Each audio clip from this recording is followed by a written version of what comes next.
Hello, everyone, and welcome to the Spiritual American.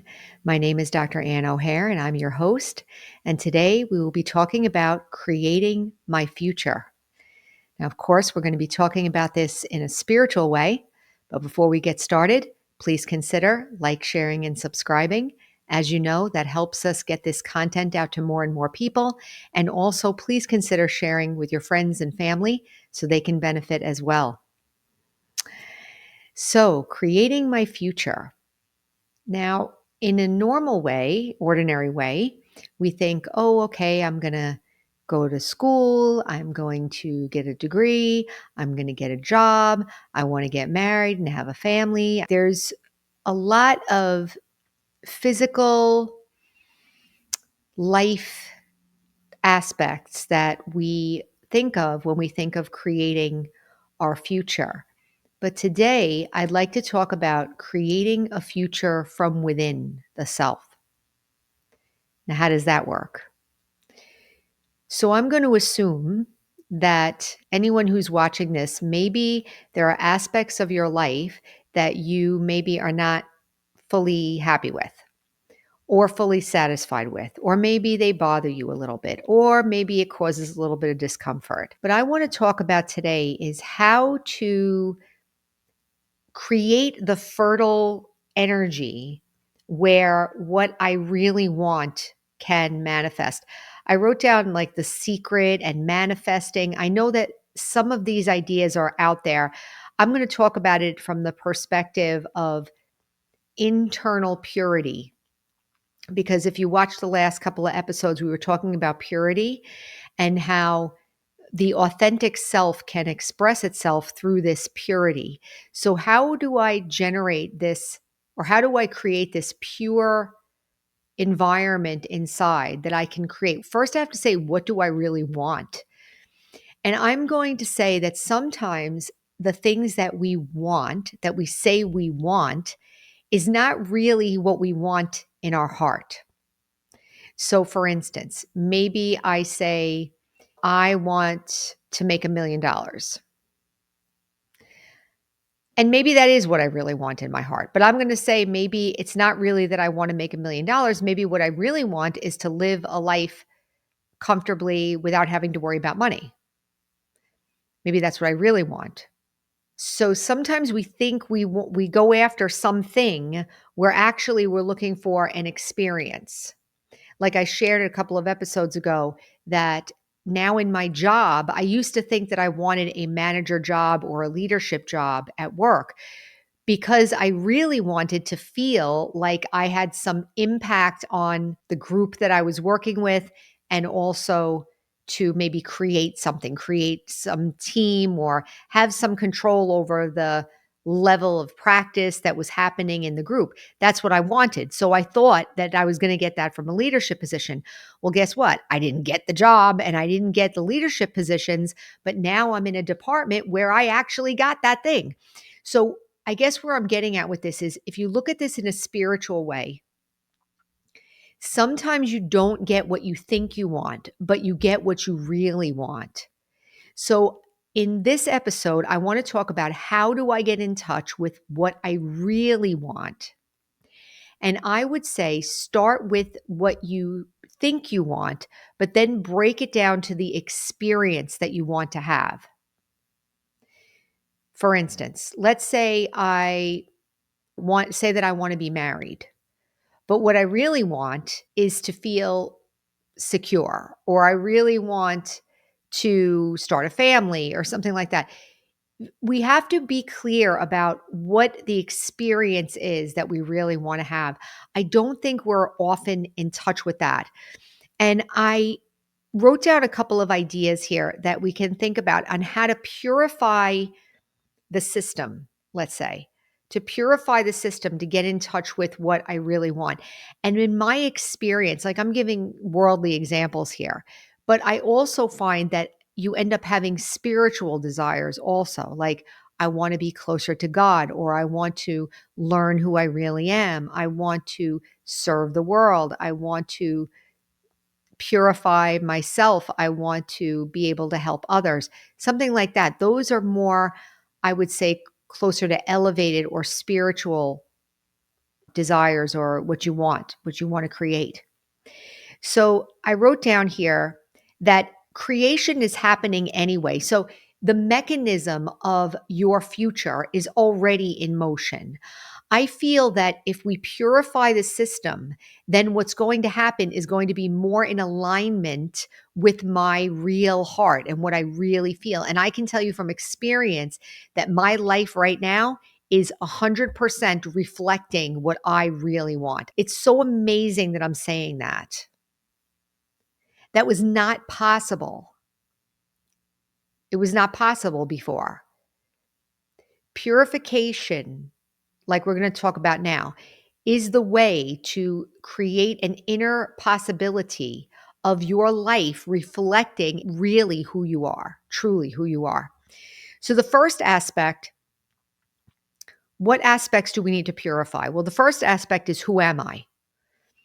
So, if I think that I am whatever nationality I am, whatever background I have, whatever race I am, whatever religion I am, whatever political party I belong to, whatever. If I think that is me, then I'm limiting myself to the aspects that have to do with that. I don't want to limit anything. I want to be unlimited. I want to purify, meaning I don't want to be like one or two things. I want to be completely open. So the who am I? Who do I think I am? This is where meditation comes in, right? That I start to talk to myself. I'm a soul. I'm an eternal being. I am living consciousness. My original nature is peace. I'm not saying, oh, I'm going to a peaceful place or somebody else is peaceful. I'm saying I am peaceful. My nature is peace. So, the very first aspect of purification inside to create that fertile ground for creation is, who am I? I am a soul. My nature is peaceful, loving, wise, pure, happy, benevolent. That is my nature. The second thing is, what do I think I deserve? This is a question of worthiness. So the reason I put that there is because whatever religion maybe we were brought up in, there's a sense of right and wrong, and there's a sense of good and bad, and that we're kind of always measuring ourselves up to that standard. And I'm going to say that whatever the religion, probably we didn't measure up to the standard. Whether it's the Christian, you're going to burn in hell for this, or maybe it's the Hindu, you're going to come back as a goat or whatever. There's a fear-based kind of dogmatic right and wrong worthiness measure that we're always like measuring up to. So I would say just give a check and see. Do I feel worthy of the thing that I want? Do I feel worthy? And then if I don't, like we had a student, here's an example. We had a student who we were talking about basically purity of heart, like the other episode, but we were talking about making good spiritual effort. And this student was saying that he has a hard time feeling that he's good. Like he has all these memories of whatever happened in the past or these judgments about himself, and he has a hard time letting them go. So, this part, what do I think I deserve, or what is my worthiness? This is the chance for you to look at and begin to clear out all the religion based self judgments that maybe I'm still carrying. Question them. Am I really bad? Do I have to hold on to this? Can I forgive myself? Can I say, look, I made a mistake. I did the best I can at that time. I won't ever do it again, and move on? Can I be honest and face it and move on? And then there's a possibility of opening up into this new possibility for myself, right? Can you see how if I don't think I'm worthy, I'm cutting myself off emotionally from the happiness that I want? This is the secret. All that stuff in the background that we think we are or we think we deserve is holding me back. The third thing I wrote is, who I am in relation to others. So maybe part of my feeling of self esteem or my feeling of success is based on my relationships with others. So I should check around a little bit.